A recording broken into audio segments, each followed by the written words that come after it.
after some further and extensive research, and when I mean my research of me just watching videos of other people's thoughts and opinions on this whole situation, I feel like the whole Sirene issue isn't really with the character itself. Now, I feel like a lot of people have come out to talk about their thoughts and opinions about this whole situation and how many people are sick and fed up with Hoyo. Basically, Hoyo treating their player base like dogs and treating Honkai Star Rail and Genshin Impact as their cash cow. My whole issue about this whole thing isn't even about Sirene, it's more so about the concept surrounding her. I personally have never played Honkai Impact 3 or 3rd or whatever that game is called, so I have no prior knowledge about Sirene's like lookalike, aka Alicia, I think. A lot of players love that character and are saying how similar she is to Sirene in Honkai Star Rail, which yeah, I see the similarities. Both have pink hair, a cute little like feather design or whatever in their hair, pink eyes, pointy ears. The similarities are there. And so a lot of people have some sort of emotional attachment to that character from that game, and so Hoyo decided to bring the lookalike version in Honkai Star Rail. Now, in my previous video, I went ahead and talked about Sirene and basically what the whole issue is with her and why a lot of people were upset about the fact that her basic ultimate takes forever to charge up. But after kind of analyzing and seeing the live stream that Hoyo had with Sirene and everything, showcasing her not even at her E0, I think some people were saying how, and I didn't know this, so the basic traces go up to level 10, but if you get more Eidolons, I think like Eidolon 3 or 2, you get to max it up to 12. And I had no clue about that at all. I didn't even know that was a thing. So when they showed in the live stream of Sirene's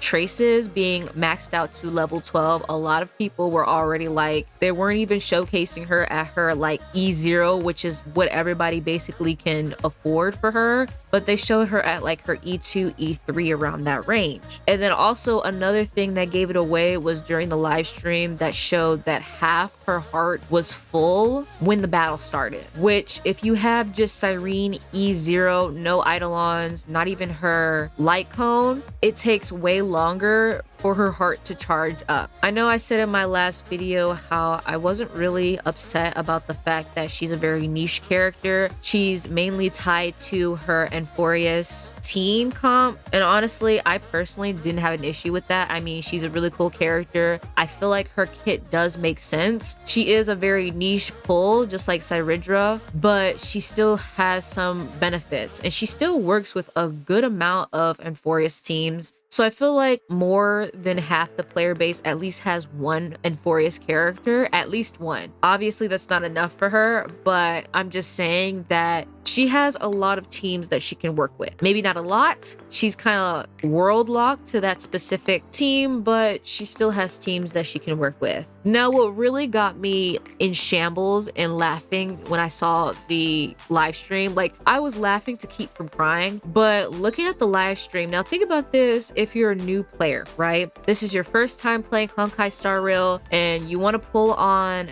the best DPS, the best support, the best sustain. If you already know the whole meta of Honkai Star Rail, you would know Castrus is the best main DPS next to Finon. The best support in the game is Tribi and Cypher. And then you have the best sustain, which is Hyacinth. Now, Hoyo had the audacity to place 3 of the most important characters of Enforius next to the hype character, Sirene, in the same patch. So not only are you getting a brand new character, Sirene, that's going to be staying for 2 patches, but you also have to pull for some of her main teammates. It's mainly crazy because Hoyo knows exactly what they're doing. They know the FOMO will increase because you don't know when these characters' rerun banners are. I think this is Castrus and Hyacinth's first rerun banner, I think. While Tribi, I think this is like her 2nd or 3rd. So if you don't get these characters now, who knows when their rerun banner will be. If you know any of the older characters in Honkai Star Rail, the more characters that they push out, the less their rerun banner will be. So you'll have to probably wait years upon years until a character that you specifically are waiting for gets their rerun banner while they push out more characters and content. So for me, I found it very disrespectful, and it puts a lot of players, especially new players, in a very difficult spot because you either pull for Sirene or her team comp. Now, I want to put this out there in preference that you don't necessarily need these characters, but if you want Syridra to work decently in your team, you're going to need some Chrysosairs to play along with her. And in the second patch, they once again put a very important, strong DPS in the game, Finon, along with Cypher and Mighty. I, for one, am glad that I got these characters, or most of these characters, on their release banner. But for a lot of players who want to pull for Sirene or any of the new characters, it puts a lot of people in a very sticky situation. Hoyo knows this. They know that FOMO will come about, and they're using that to their advantage, which again brings me to my third point, which is basically the $300 skin, weapon skin for Sirene. I'm just gonna say this. I don't know who in their right mind is spending that kind of money and on a video game, no less, but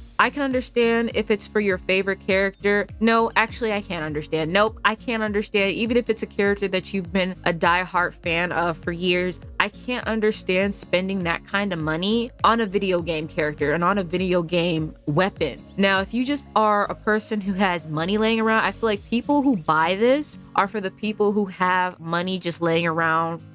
They don't mind losing a few $300 or something. But for me personally, that kind of money could feed a village for years. I'm telling you, like, there's just no way. And there's gonna be people out there who are gonna buy this. Like, I can guarantee you there's gonna be some people out there who are gonna buy this skin and think it's the bee's knees. And yeah, there comes with some other like trinkets as well. Basically a hat, some free stuff. And I'm just like, and half the stuff on there leading up to you getting the new bow variant are things that you can grind and earn in the game. Like, whoop-de-doo. I don't understand why we're getting so hyped and excited about all the free quote-unquote gifts that you get along with that. But it's the fact that just for a different bow skin for Sirene is $300, 20k Oneric shards for that. Again, I don't know who in their right mind is buying this. I don't even think you can justify it. And there's going to be people out there who are going to excuse this kind of predatory practice and say, oh, well, just say that you're broke or something like that. Like, no, it has nothing to do with being broke, or you can have the money for it, but it's not worth it. And it really isn't worth this character. I don't know. Like, at this point, it really is showing in Hoyo that they are becoming very, very greedy. And they're one of the very few companies that make a lot of money in this kind of niche of gacha games. Like, they make tons and tons of money from other games like Genshin Impact and Honkai Star Rail, Honkai Impact Third. Like, they're making a lot of money. So for them to do this, it doesn't make sense. Usually when a company does this or something like that is because they're about to go under soon, or something is about to happen that they'll be out of business, and this would be the only reaction. But it's the fact that Hoyo is getting a little bit above themselves and getting a little bit too confident in themselves, thinking that, oh, people are going to stay. No, people are going to leave, which brings me on to my final point of the day, is that I feel like in order to see change in these types of games is to not put any more money into the game. I know it's hard, but I've been playing Hoyo before Wuthering Waves has even resurfaced or came out. So I've been playing Honkai Star Rail for a while. Yeah, I've had a little hiatus periods here and there, but I've been playing this game for quite a while. And yes, it has a special place in my heart, as well as Genshin Impact, but it's hard because I really do love Honkai Star Rail. It's one of the very few gacha games that is a turn-based game that I personally like and enjoy. I love the ultimates and I love the combat. I don't really care about the story or engage with the in-game activities that they have for us to do. I usually just farm. Nowadays, I just do my dailies and farm for the character that I want and log out. And the thing is, you have to be willing to see your favorite game fall in order to rise. I do feel like with a lot of companies that are starting to get really greedy, and not just with Hoyo, a lot of other gaming companies are starting to become very, very greedy and very, very above themselves. And it shows in the way that they treat their player base, the same player base that puts money into their pockets. They are treating them horribly. I always state this with certain games like Kuro are very, very generous with their player base. They listen to to constructive criticism and are willing to make changes for the game that are going to be beneficial to the developers and the player base, so everybody gets what they want. But it's the fact that Hoyo has people to beta test and test out the new characters before they're released and give them their final thoughts and opinions on it, but they choose not to listen. And listening and being heard are two completely different things.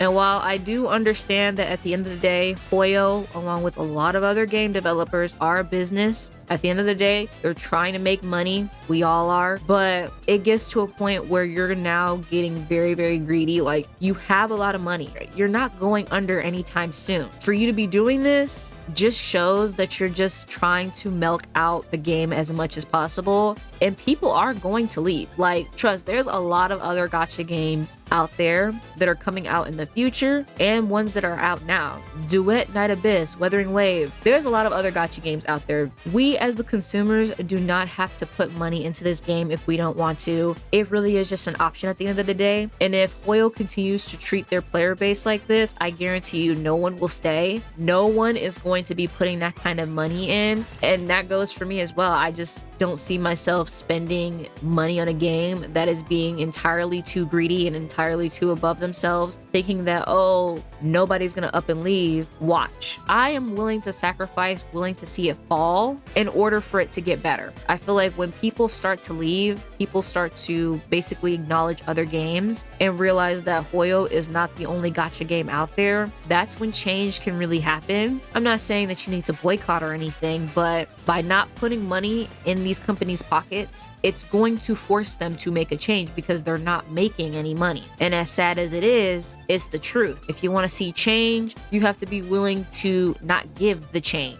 I feel like the main situation with this upcoming patch has nothing to do with Sirene, really. I mean, it is a bummer, I guess, but I don't even think that's a real bad thing. I just feel like if you don't have Chrysos heirs, then she's not a good pick for you. And if you do have a good amount of Chrysos heirs that she can work with, then you pull for her, but it's not necessary for you to pull for her. I think a lot of people, and majority of people, me included, are upset about the whole monetization of this whole entire thing, trying to milk as much money out of this game as possible. Like, it's actually insane because I know people are going to still put money into this game, fund this game, and buy this expensive skin, even while knowing that it's far overpriced. With that being said, guys, let me know down below your thoughts and opinions on this whole situation. What do you guys think? Are you still going to play Honkai Star Rail, or have you already quit? Whatever it may be. And I'm going to end this off here. Bye-bye.